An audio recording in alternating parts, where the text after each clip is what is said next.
Yo, what's up, y'all? Welcome to Wingo World. This is your boy, Dale Wingo. Today, I want to talk to you about roommates.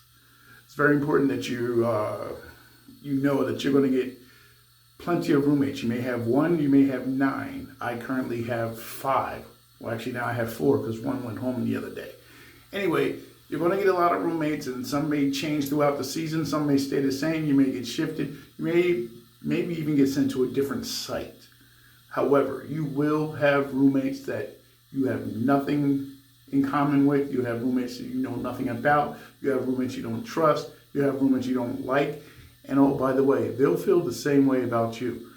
But you may have roommates who you'll bond with, who you feel completely in tune with, who you feel comfortable around.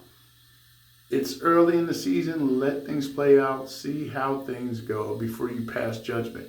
But I will tell you this, not blaming your roommates, but things just happen. Socks come up missing, electronics come up missing, clothes come up missing, things are disheveled.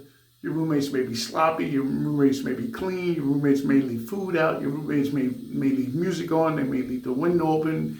You're going to have problems with your roommates.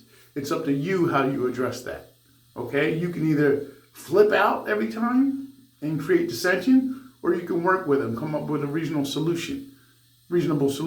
Now, important thing, don't going big man on campus, law and order type, and trying to set ground rules in the very beginning, because that's you not compromising. And one thing you'll have to do in this situation, especially if you have a lot of roommates, you're going to have to compromise. Not everything's going to go your way, right?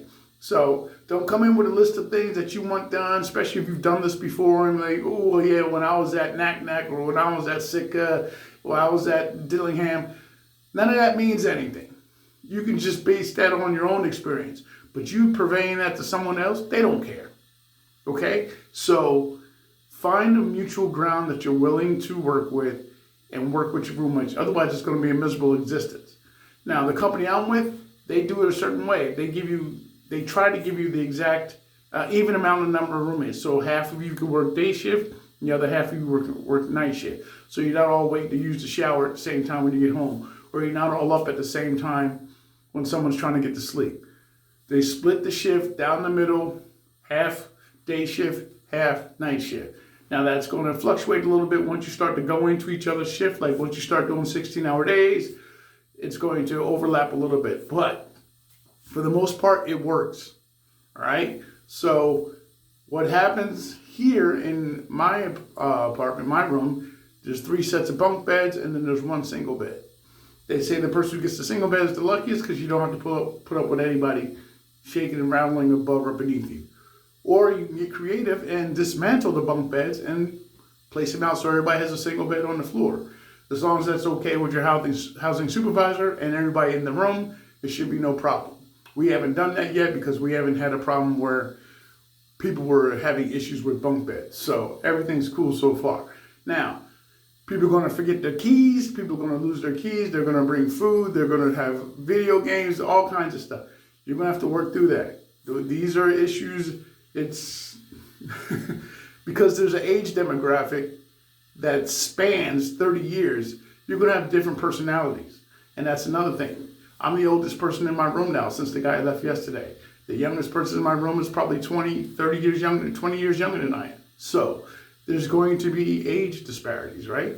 So you have to come into mind like, I have to be open-minded, but stand my ground on things that are pretty firm. But you also got to be willing to compromise. You have to give a little. You have to accept that they're feeling the same way, especially if they don't know you, okay? So be aware, you got 1 roommate, you can have 9 roommates. Either way, you're going to have some issues that you need to overcome. So don't come in thinking it's going to be all coochie crunch college time, because some are going to want to party, some are going to want to sleep, some are going to want to work, and some are going to want to hang out.